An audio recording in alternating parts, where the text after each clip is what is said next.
Yeah, so we're skipping this nonsense video.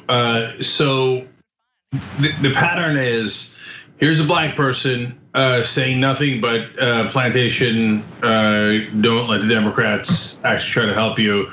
Here's a Latino or Latina person telling you the same exact thing with no policy, no help, no nothing. And then in between is deeply hateful white speakers who are like, watch out, the minorities coming to the suburbs. We gotta either shoot them or block them. No, you don't want to be the silent majority. You gotta be allowed to say a racist thing on Twitter. Okay, so that's this convention. So before we do anything else, they're gonna come back on. Jim Jordan wants to speak. Oh, great. And then they're probably gonna close with Tim Scott just to go, remember, black folks, we found the 7 African Americans on our side, okay? They definitely packed them all into one first night, so that by the end of this whole week, we don't believe in quotas, but here they are. Yeah, and apparently both Democrats and Republicans think black folks are going to decide this election, so that's a good thing. Okay, so I got to tell you guys that you're making this possible. So you do that in 2 ways: tyt.com/go. Let's grow now, let's grow. With your help, we can actually expand our programming, expand our lineup, and expand the people that we hire here. So tyt.com/go. Let's get you awesome progressive programming like this because of you guys. The other way is membership. So a lot of you are joining right now on YouTube. You could hit the join button below to join. And I'm just gonna read out your names as quickly as I can. Iris Hart, Andrew Wilson, Jonathan Williams, Liz Olson. These are all people that just joined. Renee Moriarty, JCJ93, Brett Golder, Malika Dunaville, Julie Brunk, Anna Carell, Greg LeBeau, Jenna Phelps, Rob Vaffuncolo, how's that for an awesome name? Murphy, Philly and Oz, Ahmed Ali, Brian Oppenheimer, Robbie, Albi 10135, Katie Ewell, Greg H, and Thomas Shannon also upgraded, which is another thing that you could do. And the more folks that come in, new folks and upgrades, I'll try to read your name throughout the broadcast. We love you for it. We'll get to the comments after all the speeches are done. And there's so many speeches that we saw and didn't get a chance to comment on yet. They like the cancer survivor and how Donald Trump saved her life by injecting her bleach or whatever he did. Okay, so we'll get to all of that in our overall analysis. But so far, my main takeaway from this is, wow, it's like there's no pulling punches here. Just 100% hateful. And I'm so curious whether this is gonna work or their numbers are gonna go down after this convention. I don't think much will change. It's kind of hard to. This is like, it's like a tornado. It's coming so fast, constantly. Like then there's the barn, there's the cow, there's the house. Like, oh, it's all flying at me at the same time. I have no idea which one to dodge and which one to maybe grab onto. Maybe I can have some safety here. It's a bizarre. It's constant, and you're like, wait, what did they just say? Oh, but he's on to the next thing that I need to ask. What did he just say? It's a barrage of insanity. But just for Donald Trump Jr. right there, he was actually, as much as his speech was full of lies, fear mongering, and misconceptions about the reality of the world, he was at least from what I could tell, the first one that tried to make an appeal for Donald Trump as a person that's gonna do something for someone else. It was full of lies, none of it was real, but he was saying he's trying to do something for you, and then after doing that, he's gonna do this for you, and you, and you, and we're looking for you, and looking out for you. Everything else before that is, you're gonna die. Biden hates you. Democrats wanna kill you. Fire, brimstone. Minorities looking to shoot you. Marxists, socialists, it's all that. He was the first one to say, Donald Trump is going to help you. Even though that's a crazy lie, he was the first to say it. Yeah, it's funny. I guess he let his partner do the heavy talking. Kimberly Guilfoyle, he gave such an angry speech. His was not as angry. We'll talk more about it. That's Senator Tim Scott. Tonight, But our country is experiencing something none of us envisioned. From a global pandemic to the deaths of George Floyd and Breonna Taylor, 2020 has tested our nation in ways we haven't seen for decades.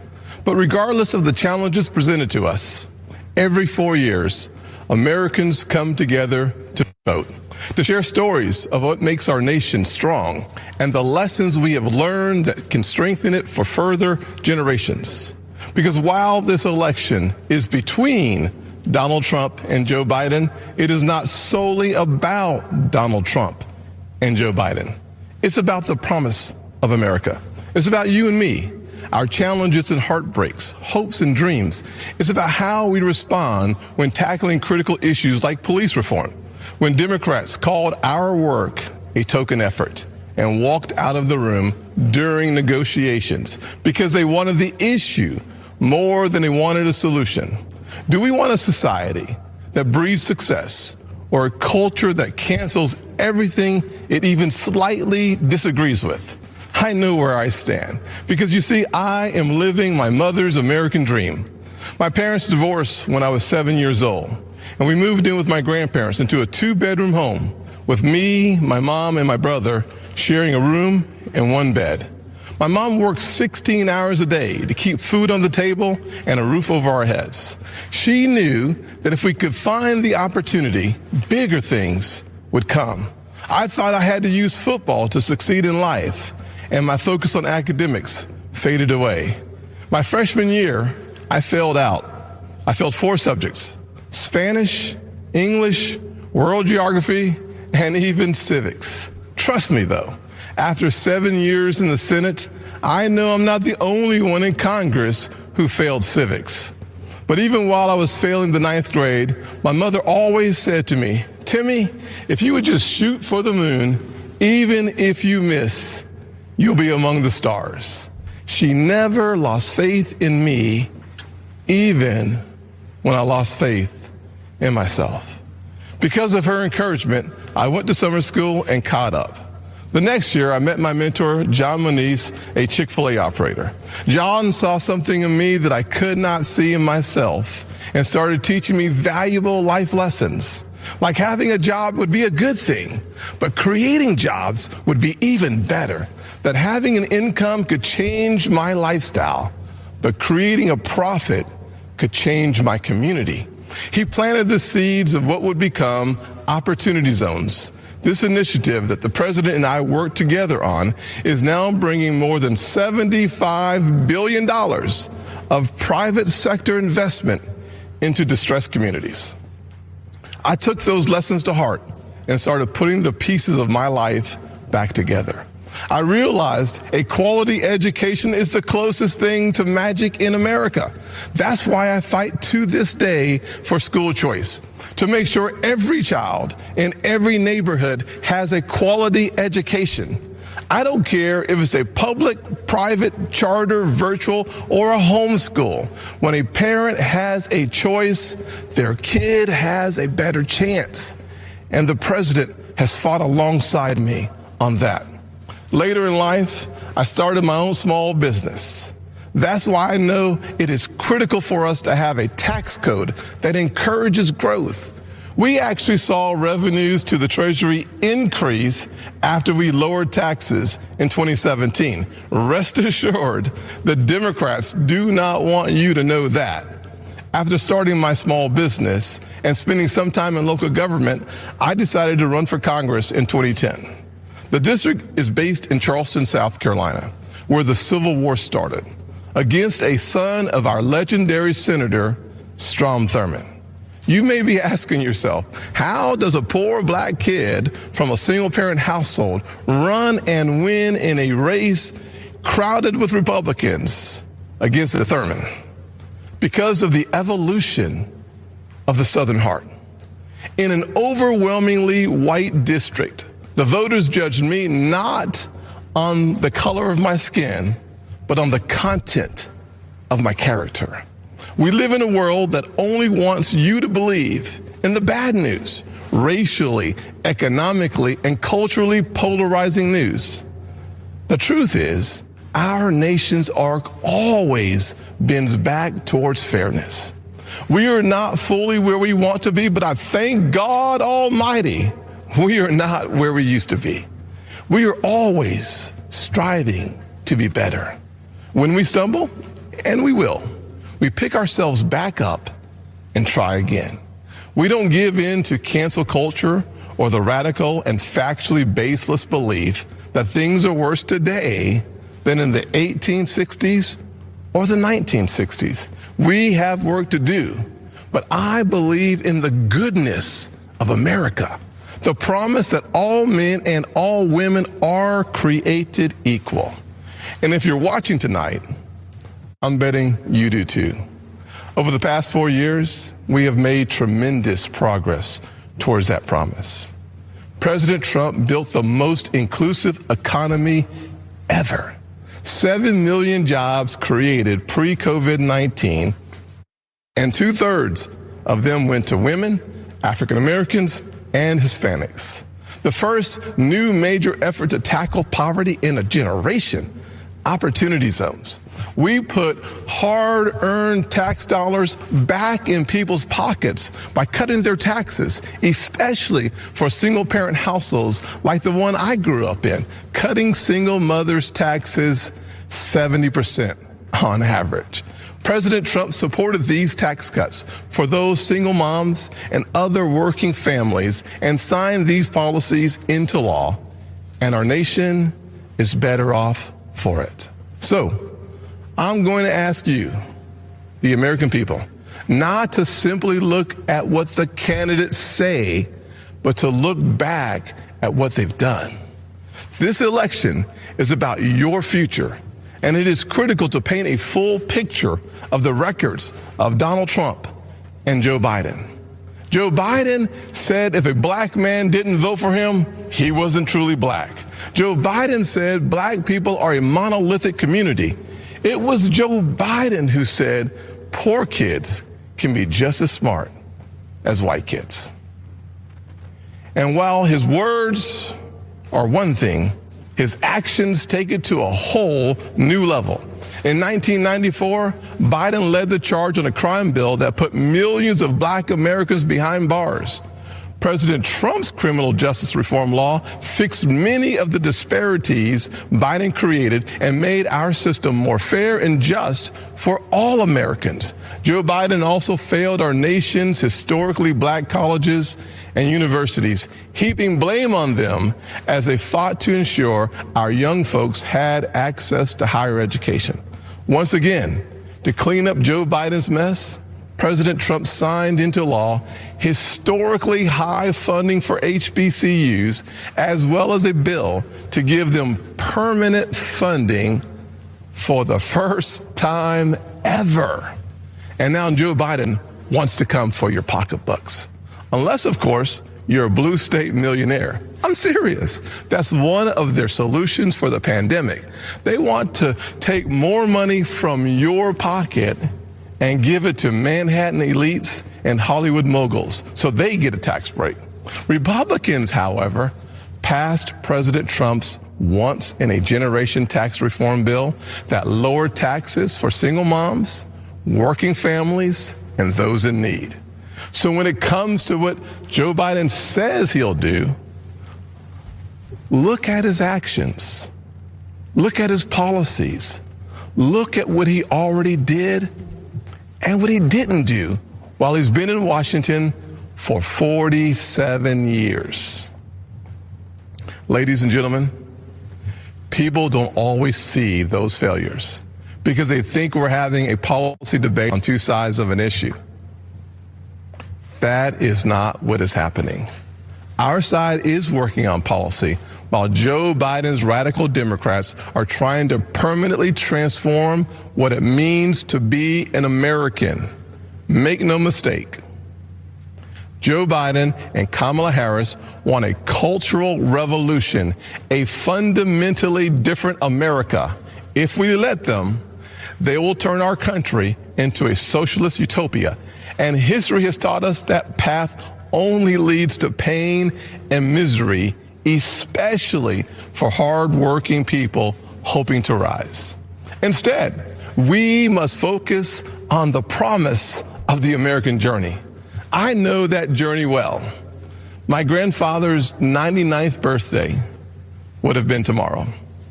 Growing up, he had to cross the street if a white person was coming.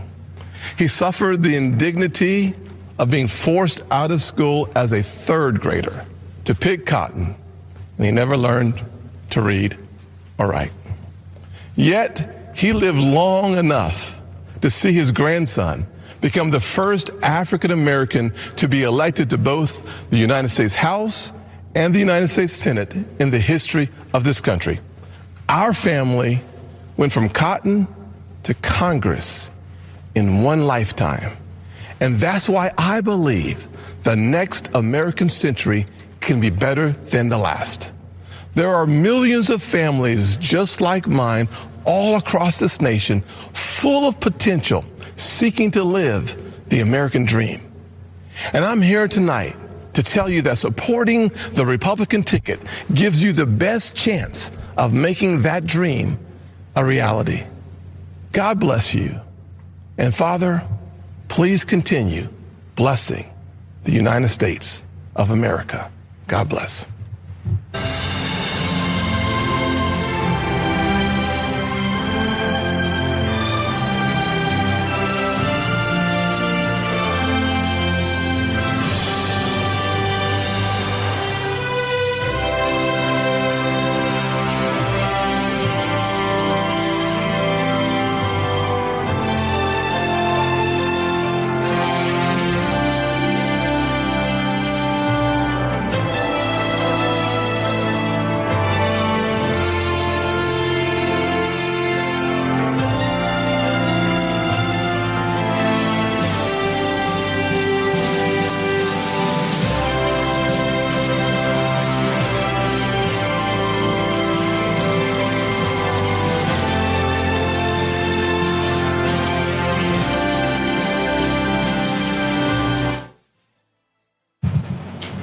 All right. Is it over? It's 6 minutes left to 8. And I feel like they could squeeze in 5 more minutes of racism. It's a kind of a wasted opportunity here. They're coming to the suburbs. The only person that didn't speak, at least, unless we missed him, and I guess it's possible, is Jim Jordan. I thought Tim Scott might close the night. I don't know if Jordan's going to. I hope not, because I don't want them to drag on longer. So we'll keep you updated to see if anybody else comes up. I'll take this quick opportunity here before summaries to say new folks that have joined on YouTube: Sonic Infinity, Jonathan Falcone, Kels Armstrong, Matthew Foster, Russa Leela, and Daniel Daly. Daniel Daly. You guys are awesome. Thank you. You can hit the join button below on YouTube, become a Young Turks member, support the show. Make sure there's strong progressive voices out there kicking Republican ass like we are tonight. And you could also do it through tyt.com/join, of course. And it's so important to keep the lights on, but also to grow, so we have a super strong progressive voice. So please participate at tyt.com/go if you can. This is my light in the darkness shop TYT gear right here, by the way. Look at this. Okay. Oh yeah. All right, shop tyt.com. Oh, by the way, it turns out that it's 20% off site-wide on shoptyt.com. So if ever there's a time to go nuts, this is it. We're gonna do summaries in a second, but they sent me a bunch of shirts today. Can't wait to wear them all. Okay, no justice, no peace. Love it. I got this no justice, no peace mask too. You guys ready for this? I know we're gonna do the summaries, but you're gonna like this. Trust me. Okay. I don't know if Ida Rodriguez came up with this one. I know she came up with a couple of them. Mitch better have my money. Oops, here we go. Sorry, I can't figure out the camera. Yeah, Mitch better have my money. By the way, he is holding up the minimum wage, $15 an hour. Mitch McConnell is the only reason why the corporations have that money instead of yours. There's an Enough is Enough shirt. There's a cool Oh, I gotta show you this other one. So they gave me another great indoors one. I love that. Oh, here's some more masks. The election is coming. Last one. You guys gonna love this. Okay, Jay, I don't know if you've seen this one yet. Let's see if I can figure out where the camera is. That's red. Okay. Oh, he's cognitively there because man, woman, camera. God, doing such a bad job of holding it up. Yes, it's man, woman, camera, TV. He's cognitively there. Shop TYT.com and it's 20% off. Time to pay. It looks like man, woman, Donald Trump camera, TV or something like that. Because who's the guy with the red tie on? Third. Did I read that? Man, woman. Oh, I think it was man, woman, people, camera, TV or something like that. And there's a TYT in the TV. See, I forgot it. See, you're losing it. Really hard to get it right. 6 months later, you lost your fastball. Oh, man, woman, person, camera, TV.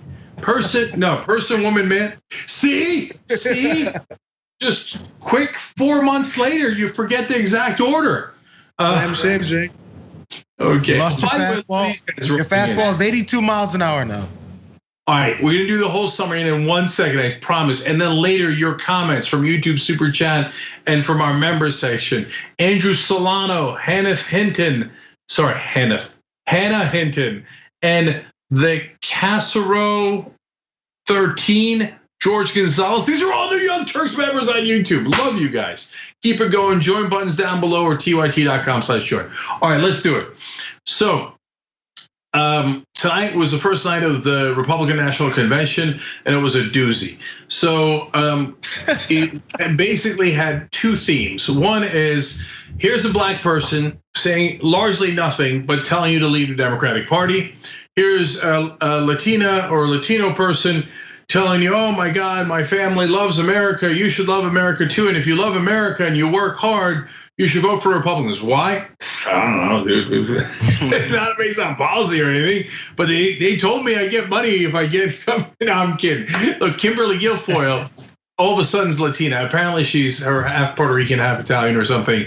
But she never talked about it when she was on Fox News. All of a sudden at the Republican convention, she's like, I am half Puerto Rican, and this Latina is here to tell you. Okay, all right. Jesus, Lord mercy. My ears are still bleeding from the Kimberly Guilfoyle speech. Okay, so that was half, but Kimberly Guilfoyle's in the other half as well. And the other half was just largely white folks coming out and screaming at you, danger! Danger! Who used to do that? That's Mystical, right? Mystical. Yeah. Oh, I'm proud of you, Cenk. He's going to be tomorrow night at the RNC. All he's going to do is he's just going to be a back person comes out and goes, danger! Okay, they gotta see if they can use his music for Trump's speeches. Consider no one else will allow him to use their music, and it'll fit just fine. Just use that one part. That's all you need. Yeah. So. No, seriously, I've never seen anything like it. They're coming to the suburbs. They're a dangerous mob. Who's they? You know who they is. They're burning everything down. They're rioting all over the place. If you don't elect Donald Trump, we're gonna lose everything. The first speech, Charlie Kirk said they're going to, quote, eliminate everything we love. How's that for hyperbole? Who's we and who's they, and then what are those things that you love? Oh, exactly. And then if it wasn't clear enough, when they brought on the McCloskeys, it became patently clear. So those are the two. That's the couple in St. Louis that pointed their weapons at peaceful protesters, and they just came out, and it was not a dog whistle. It was a bullhorn. Dog whistles, humans aren't supposed to be able to hear. It's kind of hints at racial undertones. There are no undertones here, there were overtones. They hit you in the head with that 2x4 of racial overtones. They're coming to the suburbs, and they walked around our house and didn't even get arrested. When we pointed weapons at them and threatened their lives, we got arrested. Can you believe that? Remember the America we loved? When white people could just brutalize black people and threaten to kill them, and there'd be no consequences. They're gonna take our entitlement away. Danger. was one other theme that I did see, and it was the praising and the deity-like deference to Donald Trump. It was anytime you spoke about Donald, not every time, most times that you spoke about Donald Trump, you almost spoke to him. Mr. Trump, you're amazing. Mr. Trump, you've done this. Then there was that little roundtable of, I think it was veterans, potentially. We jumped in the middle of it. They were talking about some of them were captured and things like that. Trump spoke to another very well-known veteran that was captured, and he had no respect for him and his service to the country. Only these guys, because they're kneeling for him. So, and under that objective, you have to, there was again, correct me if I'm wrong, but I don't know if there was the same kind of, you have to talk directly to Trump, tell him he's amazing, tell him he's done revolutionary things that have never been done before, without saying, President Trump has done this. You have to go, Mr. President, you've done these things. Mr. President, I want to thank you for what you did for me. Mr. President, you yourself have done nothing else. They put together a video where people were talking about how much they love him, fine, but they tell him how much they love him to him so that he could take in all of the praise and fulfill his ego.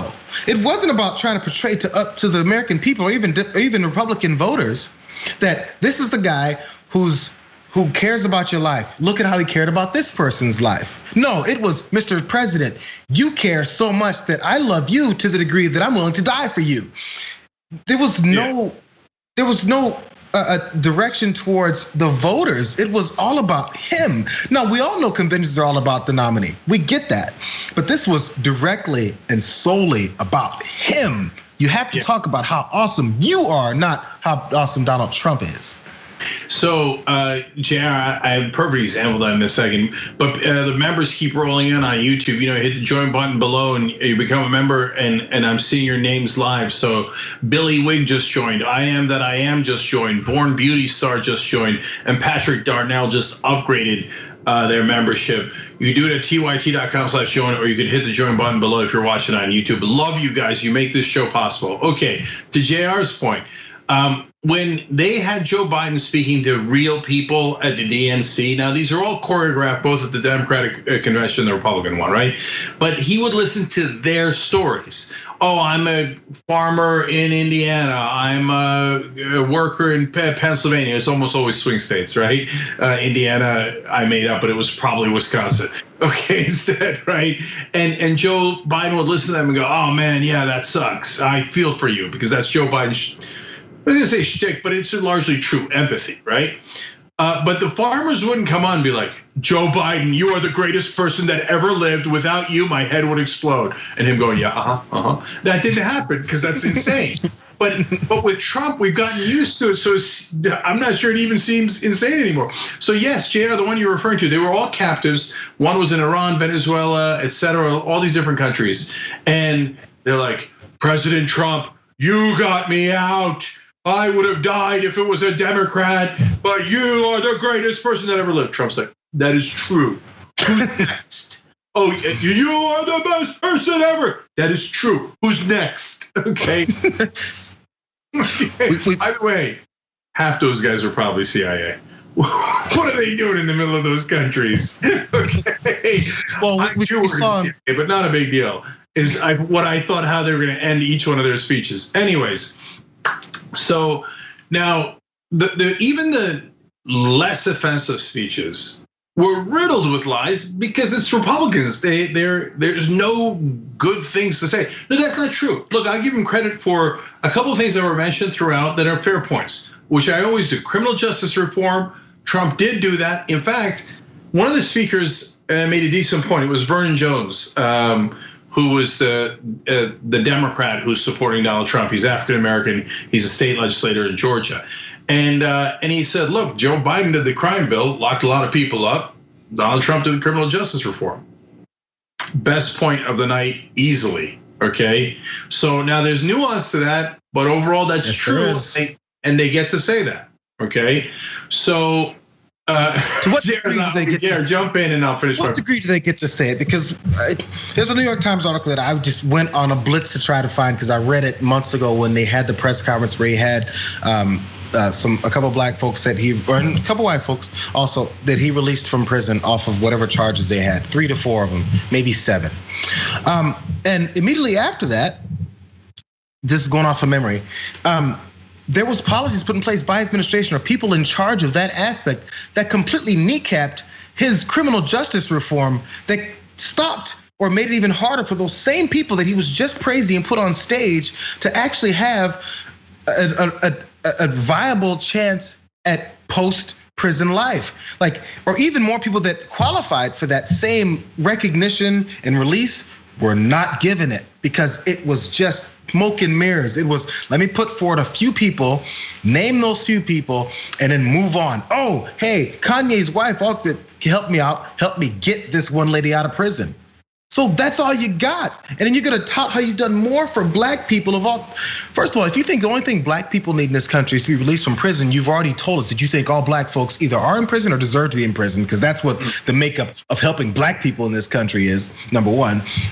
Number two, you release 5 of them and you say you've renovated criminal justice reform in America. No, you haven't. You, again, like you always do, put a couple of people in front of you to make sure it looks a certain way, and then behind the scenes, completely disrupt the same policy that you said you've done to help black people. Anyone else. So Jayar, look, you're right on 1,000 factors, and they did water down the bill that was passed, and in fact, we reported on a story where Donald Trump was apparently furious at Jared Kushner for having him pass that bill. He's like, my base doesn't like it. I don't know why we passed that bill, right? Not about that part, yeah. Yep. So I know that all of that is true, but at least they did do it and they did pass it. Okay, and I'm just trying to be fair. Okay, so that's the best case they got. Now, but even in the midst of saying stuff like that, they can't help but to totally pervert things. So Tim Scott came out and said, "Oh, the Democrats, they are using coronavirus to try to take money from you and give it to millionaires in New York and Hollywood." That was the best one. Now, look, I can't stand the Democratic establishment, and if they were trying to do that, I'd be the first one to tell you, and I'd be the first one lined up to kick their ass. I don't know what the hell they're talking about, okay? And they're like, oh, and the tax cuts went to you, and can you? No, they didn't. 83% of the tax cuts are gonna go to the top 1%. They just stole $2 trillion from us, taking money from us and giving it to the rich. That's exactly what the Trump tax cuts were. So as I sympathize with Tim Scott's life story, and there's a lot of compelling parts of that story, he then turns around and uses it to get as many breaks for the already rich as he possibly can at the expense of the poor and the middle class. So it's hard to have sympathy even for their best speakers on their best nights. Nikki Haley, so she comes out and she says, Donald Trump's been so tough on dictators and Biden will be soft. Like, for example, nobody's been tougher on North Korea. I mean, what a preposterous lie. Donald Trump literally said he fell in love with Kim Jong-un, the North Korean communist dictator. Literally said we fell in love. And they wrote love letters back and forth. Imagine if Joe Biden or Barack Obama had done that. So Nikki Haley is not a dumb person. She knows she's lying through her teeth. And then she says, and I'm here to tell you as a South Asian woman who was given an opportunity by this country, quote, America is not a racist country. And then she went on to explain that her father, who used to wear a turban, suffered discrimination his whole life. And then what she didn't tell you is she changed her name from Nimrata Randhawa to Nikki Haley. Why? Because America is not a racist country. Okay. So now look, they claim Nikki means little girl or something, and Haley is, I get it, is her husband's last name. But she didn't go, Barack Obama went from Barry to Barack, okay? He owned his identity, okay?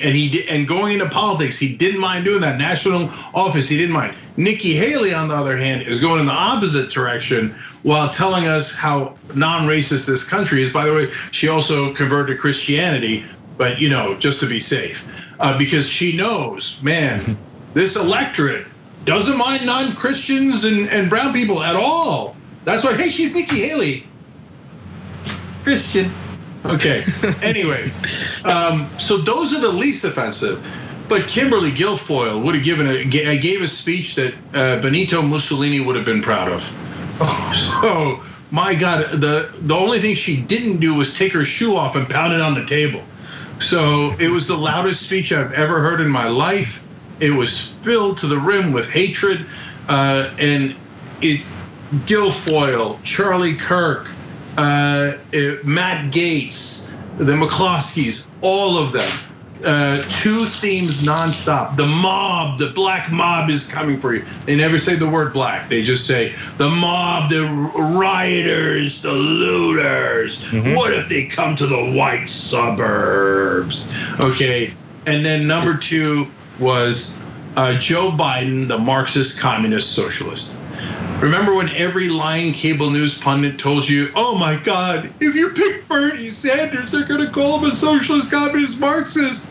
They just called Joe Biden that. What difference does it make? They call everybody that. They called Obama that. And every pundit on cable news knows that. They just wanted to scare you so you vote for their buddy Joe Biden and make sure you don't vote for Bernie Sanders. If they're gonna call us Marxist, well, we might as well at least be progressive. But we're not. Instead, we have a Republican light running, and they call him a communist anyway. Yeah, you need to have a running questionnaire for someone who's actually buying this. Because honestly, I don't think even the supporters are buying it. I know this is a theme I've come back to a few times, but there's no way that Republican voters really think that Nancy Pelosi, AOC, Ilhan Omar, and the squad, as they threw out, they say AOC and the squad, they combined her with Joe Biden, combined her with Nancy Pelosi, AOC, I'm saying, and these socialist policies that have taken over the party. When at the same time that AOC and all of them were fighting with Nancy Pelosi, and well, not necessarily straight for Joe Biden, but Nancy Pelosi about policies and directions that the House needs to go in, they were celebrating all this division amongst the Democratic Party. Which one is it, bro? Is it that they're fighting and that these progressives are too out of hand and look what they've created and allowing these progressives to be elected, which by the way, they didn't, they were against them?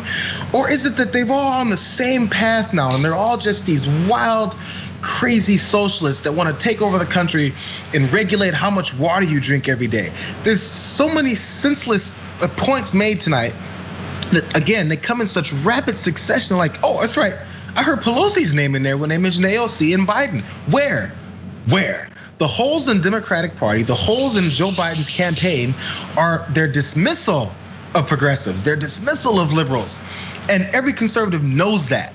So again, if you're watching it, where's the logic? I need to have some cohesive thought process. You can say, hey, look at this establishment Democratic Party and how they've shunned their young voters. They've shunned their black voters. They're shunned. Say all that stuff about Joe Biden because he has this history, which I'm gonna get to Tim Scott and him talking about Joe Biden and his history. But if you say all that, you can't then say that they're all in agreement. It's impossible. Who listens to it and then goes, yeah, man, that divided, unified Democratic Party. Which one is it, bro? Which one is it? Yeah, and Jayar, to your point, and I want to have you get to Tim Scott in 1 second. At least the Republicans, you got to give them this. One, as I said earlier in the night, as we're doing the live coverage of the speeches, which you should check out every night, by the way, during the RNC. At least two speakers gave anti-war speeches, including Don Jr. There was no anti-war speeches at the Democratic Party, and that is really, really sad. Secondly, they love their base. I think they're going too hard into their base for the first time, right? And I've always said them going to their base is actually smart politics because they turn out their voters way better than Democrats do. I think they overdid it, but at least they like their base. The Democrats in their convention, you could tell they can't stand their base. Their base is not allowed to speak.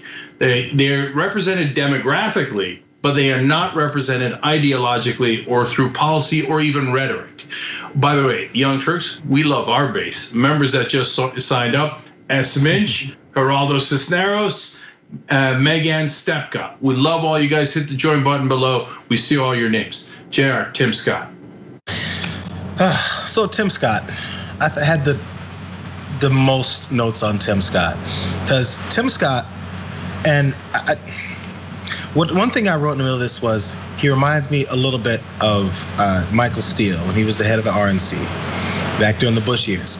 And there was always this back of my mind going, I feel like this with a lot of them, but it was stronger with him. I feel like he doesn't believe the BS he says more than anyone else. Like as he's saying it, there's just this lack of genuine energy. There's this, I'm gonna do this because they need me to. And this is where I've been for the past however many years. And at this point, there's no turning back. There were some policies that were Republican-like that I was on board for. And I saw an opening for myself as a black Republican that could get this seat. He talks about how he won a seat that was heavily white and racist. And that's because those Southerners are actually redeemable. What is it that you said to them that's redeemable? Is it just because you're a black person and suddenly just this one district in your state agreed that a black person can be there? Because trust me, we know how the rest of many of the voting Republican voters down there don't give a damn about black people. In fact, aggressively dislike them. We heard it tonight all night during your convention. So, but he has this aura of, I am the non-threatening, unifying black voice in the in the Republican Party, right? And he does it well. It's just you have to listen to him because he'll throw in the disdain for Democrats. He'll throw in the lies about tax cuts. He'll throw in about how they're looking to fund Hollywood types and elites. But they won't say that stuff that much because people will start to ask, if they say it the way that Kim Guilfoyle said it, people will go, really? Let me look up how these Democrats have given all this money to elites while the Republican Party wants nothing to do. He even mentioned New York elites. You know who New York elites are? Wall Street. That's who the New York elites are. And do you really think every time Donald Trump and his administration talks about, just from talking about this pandemic, every time they talk about how great the economy's doing and all this money that's flowing through, the greatest economy ever built, that's based on Wall Street, that's based on rich people, that's based on what they've given them. And this middle class tax cut and working class Americans, all that madness is nowhere near based in reality. But Tim Scott tells us the story of his grandmother and his mother and his family and failing partially through high school and then turning around and picking himself up and figuring things out and understanding he thought he was just an athlete and now he's this. All that stuff is very palatable and it takes down people's guards and makes people say, oh, Tim Scott, you know what? He's a reasonable black Republican. He didn't mention the plantation once, which is all the rest of them do. He just mentioned this freedom of thought. He's a free black man while the rest of these black folks are beholden with their chains. That's offensive stuff to say. Tim Scott knows a little bit better. He's probably the one guy who wrote his own speech. But he sits in this lane of being the guy who speaks 25% reality and then 75% BS. But the 75% BS is couched every 2%, 3% of reality that he gives. So you're trying to decipher, wait, he just said something stupid. Oh, wait, he just said something that's based in reality. Oh, wait, he just said something else that was ridiculous. Oh, but the next thing he said was reality. He talked about how he gets pulled over by Capitol Police. And if he doesn't have his pin on, remember this? Yeah. If he doesn't have his pin on, they treat him the same way as any other black person that's pulled over in the streets. Why doesn't he keep talking about that? Why doesn't he keep talking about that? Because he mentions it enough to give himself a validity. Then after giving himself that validity, he moves back onto the party line. Yeah, so politics is a lot about what you emphasize.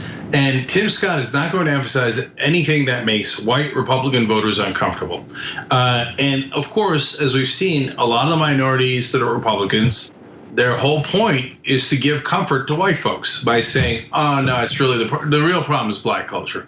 And now Tim Scott, to be fair to him, as Jayar pointed out, does not do that nearly as much as other minorities do, including tonight, that are Republicans.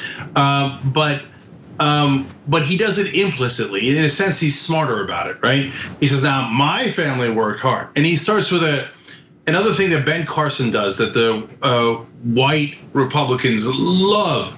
I was an idiot. I failed 9th grade. I failed this, I failed that, I failed this, okay? Now, Ben Carson goes over the top, and then he says, the Lord came to me in a dream and he taught me chemistry overnight. And and Ben Carson says, I used to attack my mom and my friends with hammers, but it would bounce off their buckle belts, and absurd, stereotypical racism that the white audience loves and eats up, right? Tim Scott is just better at it, and he's way more subtle. But I was an idiot until I was saved, okay? And then I worked hard and I'm successful. The other black folks that you see, they just stayed the failures that they are. And that's because they didn't work hard and believe in Jesus and say yes to the white man. Okay, so now Tim Scott can say that's unfair.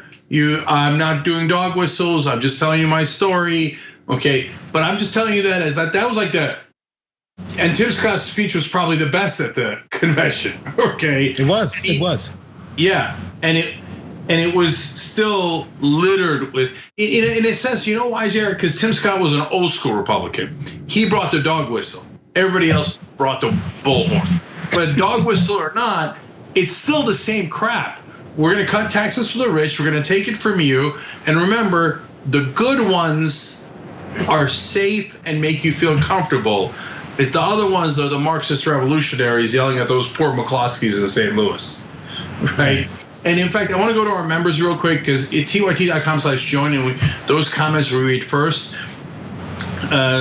Kim Classic is a black Republican running in Baltimore, and she said a bunch of things, and Jayar said, like, I don't know, that doesn't ring true to me, but we'll look into her campaign. Well, I'm out of here as a member, ironically, and wrote in, Kim Classic is a complete fraud. I live in Baltimore, and I have never seen anyone walking through Baltimore in 5-inch red stilettos and a red dress as she did in her video. She doesn't know Baltimore and has done nothing to change things. Baltimore is not all bad. So, boy, color me surprised. Fractured Mind 68, just put it more succinctly. She's making me physically ill. Okay, so we didn't even get to Diamond and Silk. They weren't done on the first night, but we had everything from Democrats are on a plantation. I think maybe at least 3 speakers said that, right? And they're taking away your freedom, whatever, etc., and get rid of your chains or whatever other language that they use evoking slave imagery, all the way to Tim Scott being the most subtle. Yeah, and honestly, the comparison I had with Michael Steele, because I've caught a little bit of trouble for this, because I met Michael Steele and spoke with him, and as we know, he's an MSNBC guy now. I think he's still there. I haven't seen him in a minute, but he's one of those guys that something happened where it was no longer worth it, or he could no longer take it. Whatever it is that happened, the people that were surrounding him, their true selves exposed themselves to him. And he's like, I can no longer be like, just deal with this. This was a job, I decided to take it. It's a good opportunity. Maybe I can draw them to reality. I really think that's where Michael Steele was trying to go with it. And to a degree, you have to agree with the ridiculous policies that the party that you're involved in takes on. And then you're trying to draw them over to a degree. And then he discovered that draw is never gonna work. I don't know if Tim Scott is ever gonna figure out that draw is just never gonna work. Like they need you for their benefit, and then whatever benefit you use them for is gonna run out. It's a finite amount of usefulness that you can get out of them. The amount they can get out of you will last forever. As long as they're surviving, they can use you to portray themselves in a way that is the opposite of who they really are. So I don't know if Tim Scott's gonna find that, or if somebody better at that is gonna challenge him and then do something to change what his position is. Because we all know every politician, I don't care what party you're a part of, every politician has to find a way to keep their job.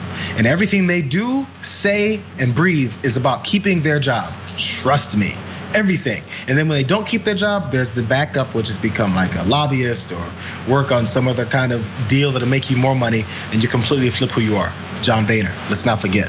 So all these things happen. So I don't know when the clock is gonna end on Tim Scott and his usefulness for the Republican Party and vice versa. But I get a sense that he's, as with most politicians, the acting job is beginning to get tiring. And they used him the best way tonight. He was the most palatable. He was the easiest to listen to. He was the nicest guy out there. He was the one who gave his backstory. He didn't actually say, hey, President Trump, you're my savior. But he still lied about Trump's record. He just did it quietly. He did it in the middle of saying good things about himself. So that was a positive for them tonight. The problem is their base does not like it. Yeah, he was quiet thunder. They are more in line with loud thunder, i.e. Kimberly Guilfoyle. By the way, this is a moment in the night to remind you guys, Kimberly Guilfoyle used to go out with Gavin Newsom. Mm-hmm. And if you noticed in her speech, she said California used to be the richest, most wonderful state, and now it's littered with heroin needles and poverty and all these different things. Okay, I get it. You're bitter. You still want to be going out with Gavin Newsom. Not a big deal. Okay, kind of obvious. I'm glad you brought that up. Sorry. Heroin needles in the middle of a state, and we're gonna focus solely on like the big cities, San Francisco, LA, where rent will get you a 1-bedroom apartment for $3K. But heroin needles, which they're there, those heroin needles are there, as they're also in Kentucky, Tennessee, Texas, Florida. Trust, they're everywhere. Because it's not like drugs stops at the border of California. It's ridiculous lies. Okay, we just have 2 minutes left, and then we're gonna go to post game. But that's all of you guys that sign up for membership, especially at the $4.99 or higher levels. You get the post game, which we're about to do. In the post game, we're gonna talk about the lady who claimed that Donald Trump saved her life. We're gonna talk about Herschel Walker, who was there. Some more about the best speeches and worst speeches. Bernie Jones, the Democrat, who went over to the Republican side, and so many more. TYT.com/join, or just hit the join button below on YouTube. Again, the $2 level means you're a member, and we see your names, and we love you for it, and you support the show, and it's so important. $4.99, you get the post game we're about to do, and the post game we do every night. For $9.99, you get all of our shows, all of our videos. And thank you for upgrading and for joining, all of you guys. And speaking of which, Edgar Rodriguez, Smegbrain, and RC from the NYC also just joined. Are we out of time? All right, let me read just 2 comments now, and I'll read more in the post game. YouTube super chat. Boring Hyena goes all the way back to the first speech and goes, defender of Western civilization. LMAO. Okay, that was a reference to what Charlie Kirk, I think, said about Donald Trump. Rojo Vermete writes in, damn, the Republicans really are crazy. Hashtag TYT Army. Tyrannosaurus in F14 says, a vaccine developed at warp speed is exactly what will make people trust in it. Oops. Jayar Alfred says, love you, TYT Cenk, you're awesome. Jayar, thank you. That's a different Jayar, not you, Jayar. But that's wonderful of you to say. Adrian R says, I bought a tank and a hoodie. I received a t-shirt instead of the tank. Oh no, but I liked it so much I didn't return it. I put it on once and it had a hole in it. Oh no, Adrian, you gotta return that. You got a return policy. Return it. We'll get you a beautiful tank top, okay? We're the most honest show in America. We even read those. Yeah, okay. Or you can say that you got a worn Cenk Uygur t-shirt and there was a hole in it given by Cenk Uygur. It's authentic. Okay, by the way, 20% sale on Shop TYT. I'm telling you because I'm your friend, okay? Person, man, woman, camera, TV, whatever this thing is. He's cognitively there, okay? And then what was the other one that I loved? Oh, this one. Mitch better have my money. ShopTYT.com, 20% off. All right, seriously, guys, so much more content. We got to take a break right now, but for the members, we'll be back in a minute.